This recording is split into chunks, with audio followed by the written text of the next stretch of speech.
बोलो भारत माता की, भारत माता की, भारत माता की।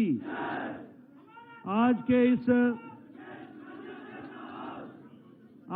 इस विशाल जनसभा में मंच पर उपस्थित मेरे भाई और वरिष्ठ सहयोगी,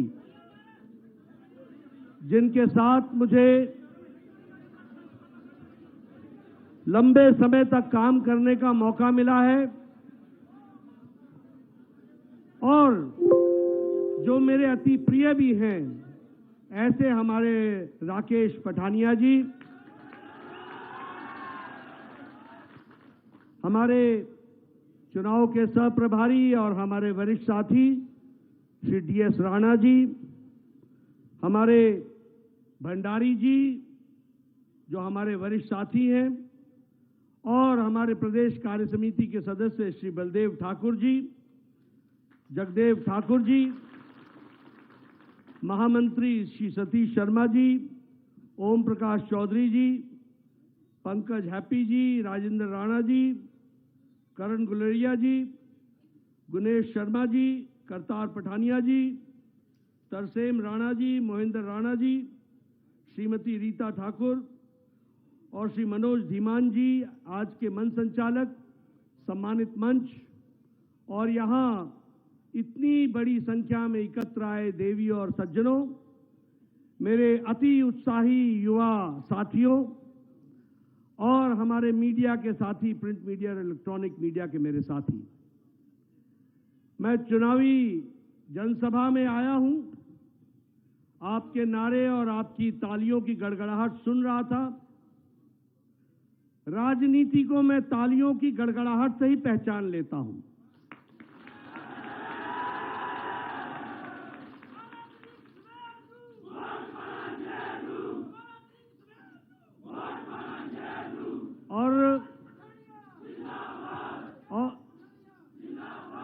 और जो मैं आप लोगों में उत्साह देख रहा हूं, जो आप लोगों में मैं उमंग देख रहा हूं, और जो आप लोगों ने अपना मन बनाया हुआ है, वह स्पष्ट बताता है कि आपने आने वाले 8 दिसंबर को और ये 12 नवंबर को वोट करके 8 दिसंबर को राकेश पठानिया को आपने शिमला विधानसभा के लिए रवाना करना।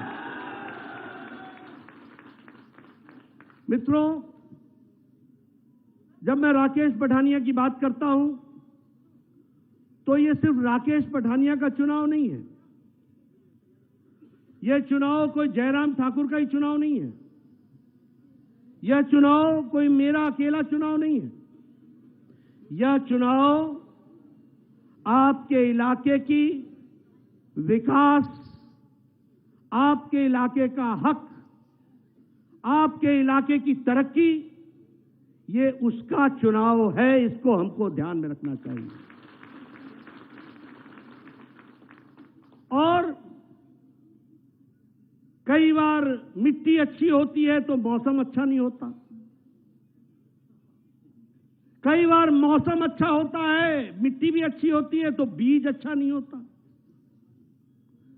कई बार मौसम भी अच्छा होता है, मिट्टी भी अच्छी होती है और किस्म भी अच्छी होती है, लेकिन उसी समय कोई न कोई परिस्थितियां विपरीत खड़ी हो जाती हैं, तब भी हम फल अदा नहीं कर पाते। लेकिन जैसा कि मेरे युवा साथी ने कहा, इस बार मौसम भी है, मिट्टी भी ठीक है, वातावरण भी ठीक है।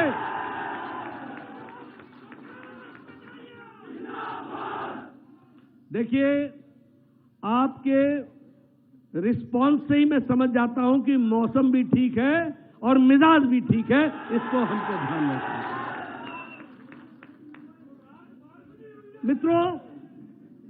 मित्रों, ये एक ऐसी परिस्थिति है,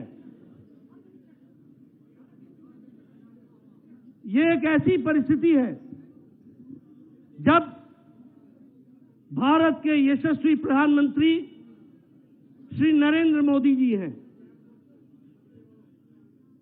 ये एक ऐसी परिस्थिति है जब भारत के प्रधानमंत्री नरेंद्र मोदी सिर्फ नरेंद्र मोदी जी नहीं है, वह हिमाचल के विशेष प्रेमी भी हैं। उनको हिमाचल से लगाव है, उनको हिमाचल से प्रेम है। मैं क्या क्या घटना सुनाऊं। कल मैं गुजरात के चुनाव के टिकटों के आवंटन के लिए मैं दिल्ली गया था। एमसीडी का चुनाव भी था, उसके लिए भी मैं दिल्ली था।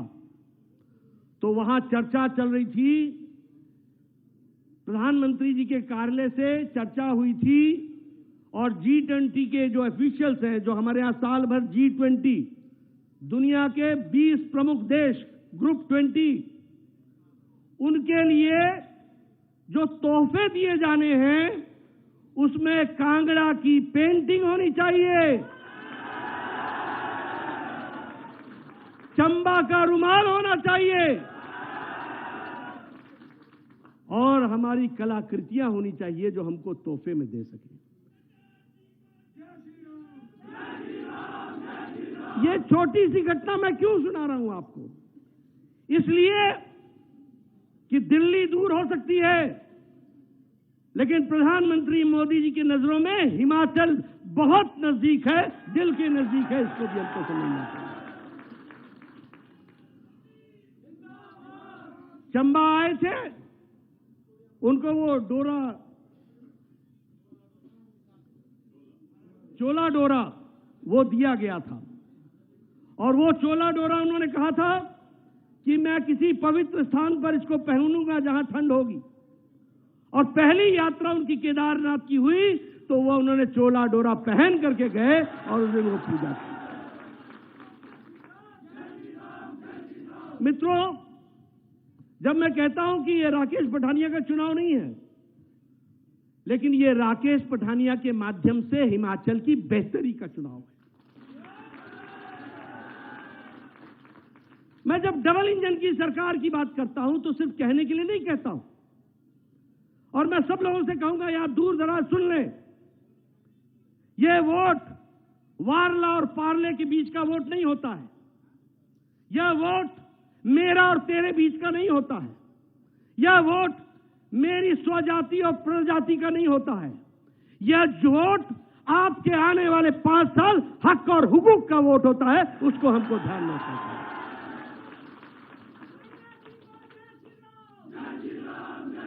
और इसीलिए मैं बताना चाहता हूं कि आज आपकी डबल इंजन की सरकार है, उसमें से नीचे वाली इंजन की फिर से रिन्यूअल है। ये रिन्यूअल आपको करना है।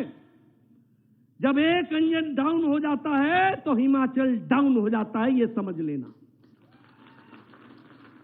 और फिर मैं कहने के लिए नहीं कह रहा हूं, अटल जी ने हम लोगों को इकोनॉमिक पैकेज दिया था। सारी दुनिया की इंडस्ट्री, दवाइयों की इंडस्ट्री बंबई छोड़ के, महाराष्ट्र छोड़ के, गुजरात छोड़ करके बद्दी में आकर के बसी थी। बद्दी में आकर के अटल जी ने दिया था। लेकिन आपने एक गलती की, आपने बाद में वीरभद्र जी की सरकार बना दी। वीरभद्र जी की सरकार बनाई, पंजाब ने कहा कि हमको पैकेज नहीं मिला, हरियाणा ने कहा हमको पैकेज नहीं मिला, और हिमाचल का पैकेज भी छीन लिया गया। यानी देना तो छोड़ो, लेना जानते थे। मैं आपको याद दिलाना चाहता हूं, अटल जी ने हमको 2002 में यह सुरंग दी थी, टनल, इसका शिलान्यास किया था, जो लेह को जोड़ती थी, जो लाहौल स्पीति को जोड़ती थी। 10 किलोमीटर की टनल थी। आपने अटल जी की सरकार बदल दी। 2003-4 में हम चले गए। 2004 से 2014 तक टनल वहीं की वहीं खड़ी रही। 2005 में अटल जी आए थे। उन्होंने मुझसे पूछा कि उस टनल का क्या हो रहा है। मैंने कहा कोई काम नहीं हो रहा, रुका हुआ है। तो अटल जी की आवाज थी कि वो पत्थर जो मैंने लगाया है वो मेरे सीने पर पत्थर है।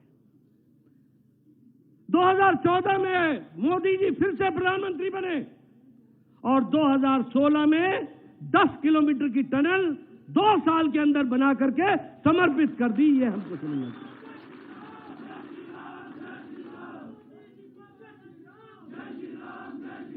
इसलिए अगर मिट्टी अपना हक अदा नहीं करती तो अच्छे किस्म का पौधा भी सूख जाता है। मैं बताना चाहता हूं आपको, 2015 में मोदी जी ने हमें कीरतपुर से लेकर के लेह तक की रेलवे लाइन की कैबिनेट कमेटी ऑन सिक्योरिटी से क्लियरेंस दिला दी।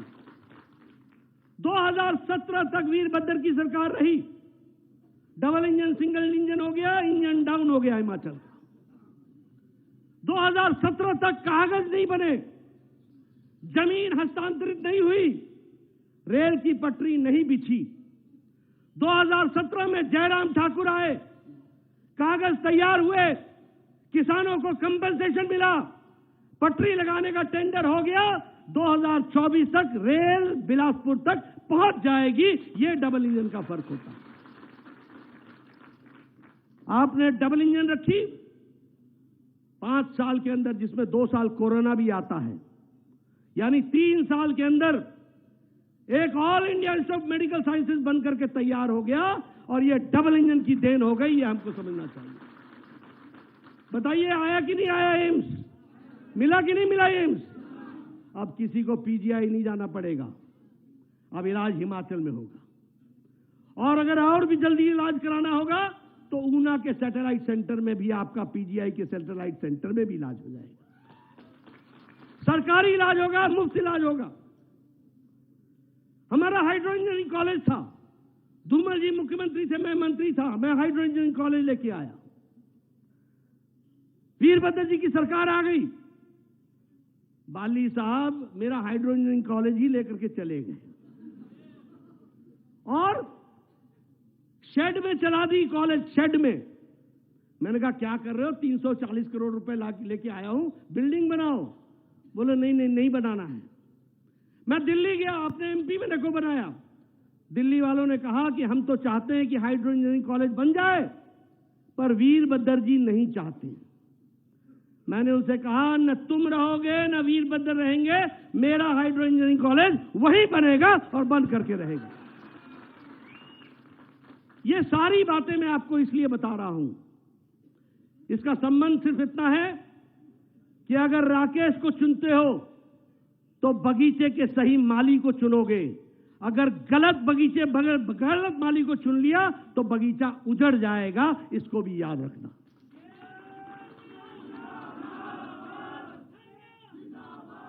मित्रों, आज देश तरक्की कर रहा है, बहुत खुशी होती है। ये जो आपके मोबाइल में सिम कार्ड है ना, सिम लगता है ना मोबाइल में, एक समय हम खरीदा करते थे, आज दुनिया के दूसरे नंबर के सिम मेकर हो गए हम।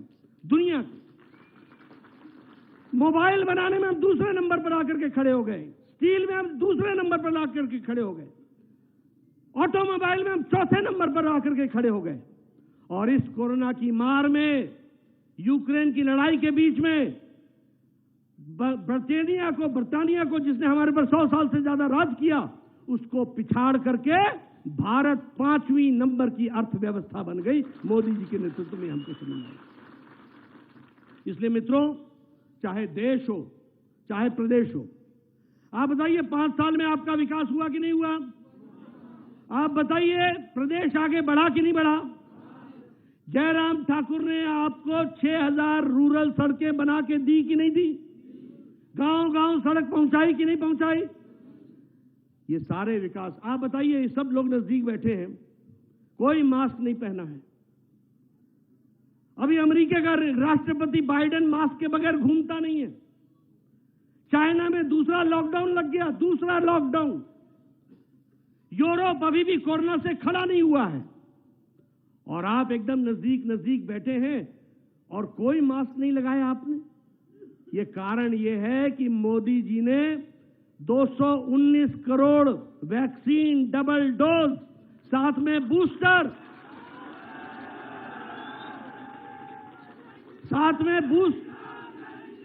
साथ में बूस्टर, आपको सुरक्षा कवच पहना दिया, स्वास्थ्य का कवच पहना दिया, इसलिए आप लोग बिना मास्क के घूमे। और मैं इसके लिए जयराम जी को भी बधाई देना चाहता हूं, क्योंकि हिमाचल ने डबल डोज में, पहले डोज में भी और दूसरे डोज में नंबर 1 देश में हासिल किया है, नंबर 1।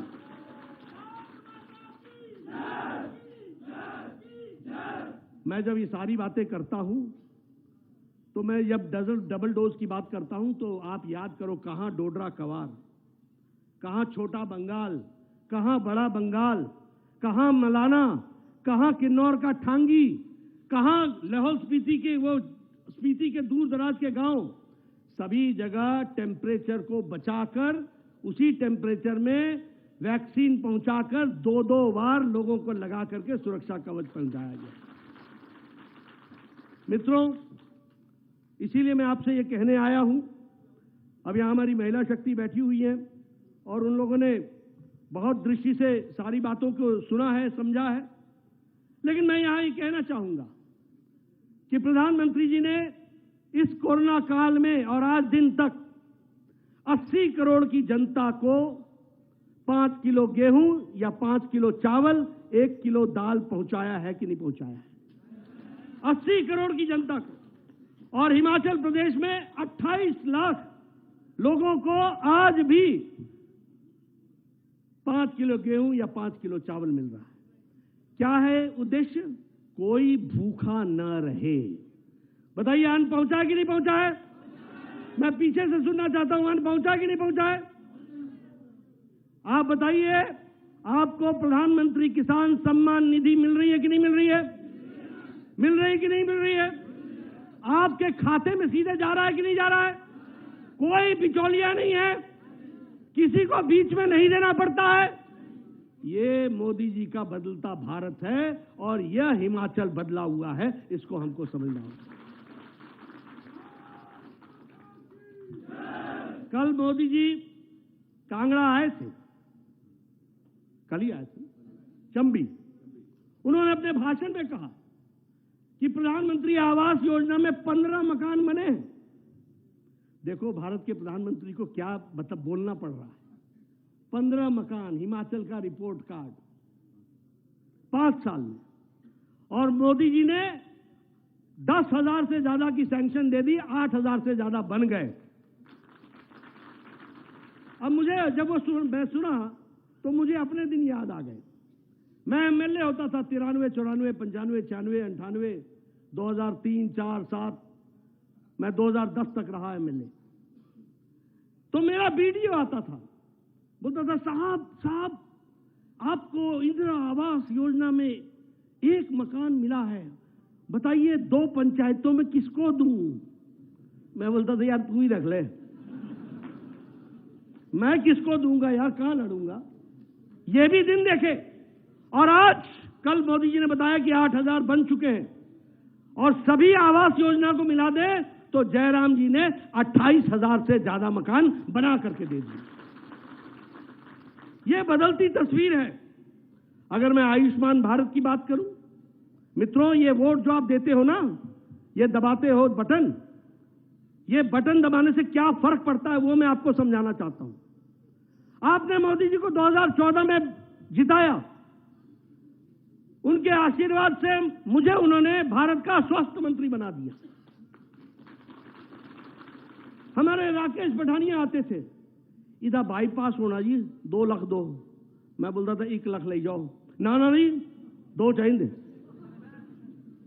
इनका स्टंट लगना है, 1.5 लाख चाहिए। मैं कहता था अब जितना है बांटेंगे तो उतना ही जितना होगा, 75,000 ले जाओ। बोले मारना तुसी, बंदा मर जाएगा, 75,000 किसी काम का नहीं होगा। मैं भी सच बोलता था कि यार ये बात तो सही बोल रहे हैं, लेकिन लाए कहां से? क्योंकि मेरे पास लिमिटेड बजट था। मोदी जी को आपने यहां से बटन दबा करके आपने उनको प्रधानमंत्री बना दिया। उन्होंने मुझे कहा कि नड्डा कुछ बड़ा सोचो। तो मेरे को याद आई, तो मैंने कहा सर ऐसा है कि गरीब लोगों का इलाज नहीं हो पाता, अगर उनकी व्यवस्था हम कर सकेंगे 1 लाख 2 लाख का इंतजाम। प्रधानमंत्री जी ने कहा बड़ा सोचो, 2 नहीं 5 लाख करेंगे, लेकिन इंतजाम करो। और आयुष्मान भारत 6 महीने के अंदर मैंने स्कीम बनाई। 6 महीने कितने लोगों को जोड़ा? 10 करोड़ 74 लाख परिवार, 50 लाख लोग, 50 करोड़ लोग। 50 करोड़ लोग का मतलब होता है सारा अमेरिका, सारा यूरोप, सारा कनाडा, सब मिला लो तो मेरा आयुष्मान भारत बनता है। और मोदी जी ने कहा बहुत अच्छा काम हुआ है, चलो इसको हम जनता को समर्पित करते हैं। मैंने कहा 5 लाख का कवर होगा। उन्होंने मुझसे पूछा 5 लाख का किस लिए? मैंने कहा जब 5 लाख खत्म हो जाएगा तो फिर आगे देंगे। उन्होंने कहा नहीं, 5 लाख गरीबों के लिए सालाना कर दो। अगर 1 साल में खर्च होता है तो अगले साल फिर 5 लाख रुपए मिलेंगे। और मैं बधाई देना चाहता हूं जयराम ठाकुर जी को। 5,70,000 परिवारों को आयुष्मान भारत में हमने जोड़ा, 4,70,000 को। और जयराम जी ने हिम केयर निकाल दी और उसमें उन्होंने 5,70,000 यानी 10 लाख परिवार को 5 लाख रुपए का हेल्थ कवर मिल गया। बताइए आप लोगों को हेल्थ कवर मिला है ना? मिला है ना हेल्थ कवर? ये हेल्थ कवर इस बात को बताता है कि आपको कितनी ताकत दी गई है। यह है बदलता आपके वोट का असर। जो आपको समझना होगा, उसको जानना होगा, उसको समझ करके आगे बढ़ाना होगा। मित्रों, अगर मैं बात करूं उज्ज्वला योजना की, बहनें बैठी हैं, आप लोग भूल गए होंगे, लेकिन मैं भूलने वाला आदमी नहीं हूं। सुबह सुबह बहनें हमारी, बताइए आप 5 बजे सुबह उठ के जंगलों में जाते थे कि नहीं जाते थे? लकड़ी काट के लाते थे कि नहीं लाते थे? और सवेरे सवेरे आवाज शुरू हो जाती थी जंगल से, ठक ठक ठक। पड़ोसी बोलता था पता नहीं किसी मेरे ही पेड़ तो नहीं इकट्ठे कर दे, तो पड़ोसी वैसे उठ जाता। मैं सही बोल रहा हूं कि नहीं बोल रहा हूं? सही बोल रहा हूं कि नहीं बोल रहा हूं? और फिर उसके बाद लकड़ी लाना, उसको सुखाना, फिर चूल्हा जलाना, फिर फूकनी लेके फू फू फू, और आंखें पूरी और छाती पूरी जाम धुआं से। 200 सिगरेट का धुआं प्रतिदिन आप अपने छाती पर लेते थे कि नहीं लेते थे? अपने फेफड़ों में लेते थे कि नहीं लेते थे? और मोदी जी ने आपको सारे देश में 8 करोड़ गैस के सिलेंडर बांटे, लेकिन अपने प्रदेश में 1,37,000 बहनों को यह पहुंचाया गया। आजकल जिससे बात करो, और जयराम जी ने 3,23,000 परिवारों को पहुंचाया। आजकल जिससे बात करो बहन जी से, तो लाइट टक और चूल्हा जल गया, 15 मिनट चा, आधा घंटा रोटी। ये फर्क पड़ गया। और कई बार मेरे को बोलते मिंजो क्या फर्क पे? मैं कहा फर्क पे। आजकल आप बताइए, कोई शादी में रात को किसी के यहां रहता है? सारे सेल्फ स्टार्ट, गड्डी स्टार्ट कितनी वापस कर। ये प्रधानमंत्री ग्रामीण सड़क योजना बनाई तब घर पहुंचते हो। मेरे यहाँ गांव में मिला साथी, बोला नडई मुझे क्या मिला? मैं क्या पता नहीं, देखेंगे। मैं एमएलए था, एक दिन मिल गया मुझे बस स्टैंड पे। अब कहना अच्छा नहीं होता, लेकिन सिगरेट पीने आया था। मैं कहा भाई तू किसी, बोले बस मन हो यार सिगरेट पीने। मैं कहा कितनी थी आया? बोला गाँव आते हैं। मैं कहा कितनी देर से पूछा? बोला 15 मिनट। मैं कहा कैसे पहुंचा? बोला पुल पर कितना आता भाई क्या? मैं कहा 11 करोड़ का पुल की नहीं बनाया। हूं बोलता मिंजो क्या मिले? मिलिया है कि तू सिगरेट पीने आ जाता इतनी। अच्छी बात नहीं है। मैं स्वास्थ्य मंत्री हूं, मैं कोई इसलिए तंबाकू के बारे में बात नहीं करनी चाहिए, लेकिन जो यथार्थ मैंने अपने आंखों से देखी वो बता रहा हूं। आप क्या हर घर जल पहुंच रहा है कि नहीं पहुंच रहा है? स्कीम बन गई कि नहीं बन गई? पानी पहुंचेगा कि नहीं पहुंचेगा? एक जमाना था कि हम मेहमानों को भी बोलते थे गांव में, ए लो बाल्टी, नाले लो साबुन दी दानी और ए तेल दी शीशी, कने पुआरना, जाओ नीचे बाउड़ी ना ही आओ। होता था कि नहीं होता था? आजकल किसी के भी घर जाओ, ये मेरा वॉशरूम, ये मेरा बाथरूम, एक नहीं हर कमरे के साथ बाथरूम, और टंकी एक ऊपर एक 2 नीचे, है कि नहीं है? बोलो। और नीचे वाला बताना नहीं, ऊपर वाला दिखाते रहना। आउंदा नहीं जी, आउंदा नहीं।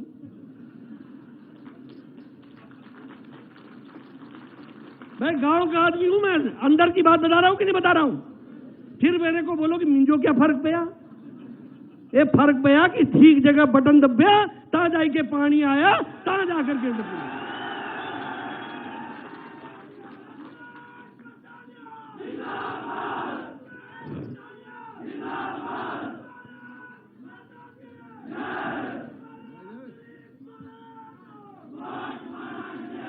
इसलिए यह चुनाव, मैं फिर बोल रहा हूं, राकेश पठानिया का चुनाव नहीं है। इनके माध्यम से आपके फतेहपुर के बगीचे का चुनाव है। माली चुन लेना, यह आपको याद रखना होगा।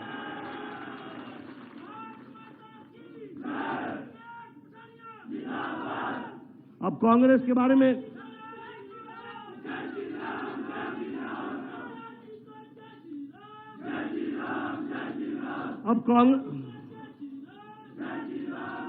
अब कांग्रेस के बारे में मैं क्या चर्चा करूं?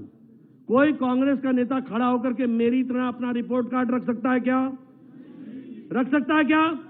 हिमाचल में कोई नेता है जो बता दे कि उसने हिमाचल के लिए क्या किया, जो ये बता दे कि उसने इलाके के लिए क्या किया, जो ये बता दे कि उसने अपने गांव के लिए क्या किया?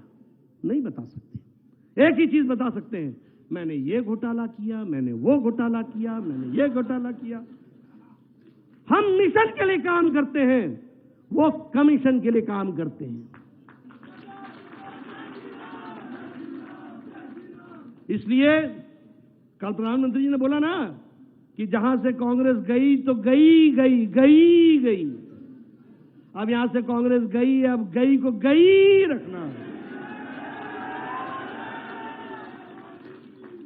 और बीजेपी को संभाल के स्थापित रखना। अब मैं राकेश जी के बारे में बात करना चाहता हूं अंत में।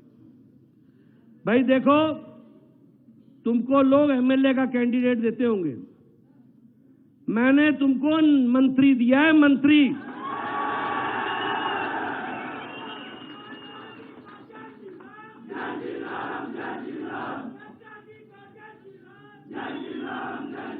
और राकेश शेरदिल आदमी है। मैंने इनको सुबह बुलाया, ये रात भर सफर करके आए मेरे घर। मैंने कहा राकेश, मैंने एक बहुत फैसला लिया है। इन्होंने मुझसे पूछा क्या फैसला लिया है? मैंने कहा तुमको फतेहपुर जाना होगा और तुमको फतेहपुर लड़ना होगा। क्या आप कर सकोगे? इसका जवाब था कि आप मुझसे पूछ क्यों रहे हो?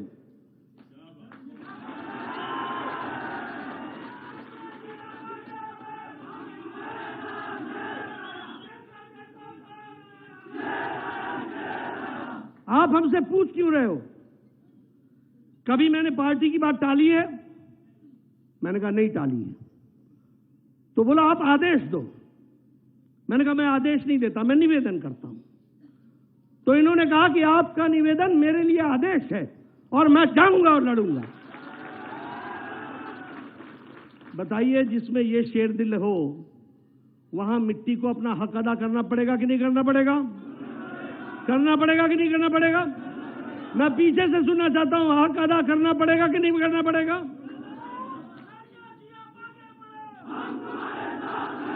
और फतेहपुर को ये कई बार कई लोग ऐसे ऐसे खड़े हो जाते, इससे छुट्टी पानी है कि नहीं?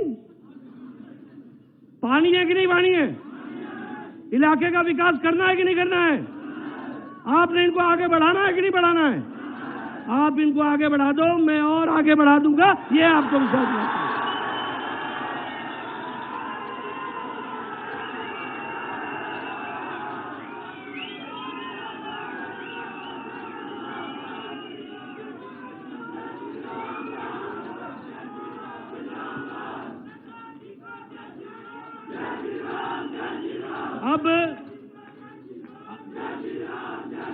अब एक मिनट, अब अगले 2 दिन बड़े संभल के रहना। कोई छिट्टा डालेगा, कोई कुछ डालेगा, रात भर पहरेदारी करना, ये दिने नहीं आउंदे। तुम्हारा जो पता खेत दे राती कौन बढ़ दे, ये भी गांव से दिने नहीं आऊंगे। रात को पहरेदारी रखना, 2 रातें हैं, अपने हक की रक्षा करना। 8 तारीख तक इनकी रक्षा आप करो, 12 तारीख तक इनकी रक्षा आप करो, 12 के बाद ये आपकी रक्षा करेंगे, ये आपको विश्वास है।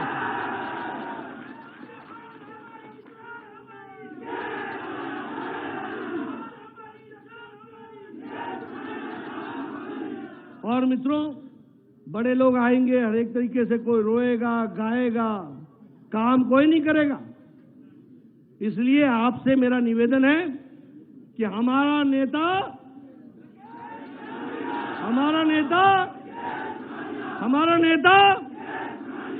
भाई, इनको आप आगे बढ़ाओ।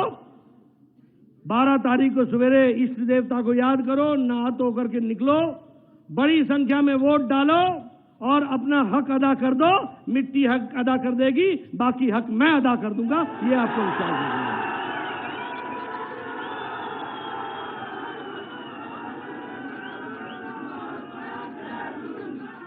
करोगे ना? करेंगे ना? मैं पीछे से सुनना चाहता हूं, करेंगे ना? करेंगे ना? करेंगे। बहुत बहुत धन्यवाद। जय भारत, जय हिमाचल।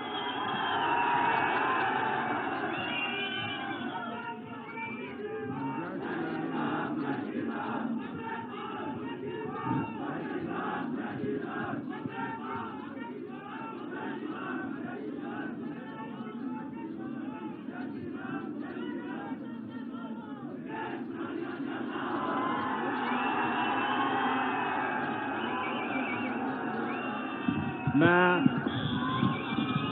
आए हुए यहाँ पर सभी लोगों का, महिला शक्ति, युवा मोर्चा, प्रेस बंधुओं का धन्यवाद करता हूँ कि वो यहाँ पर आए।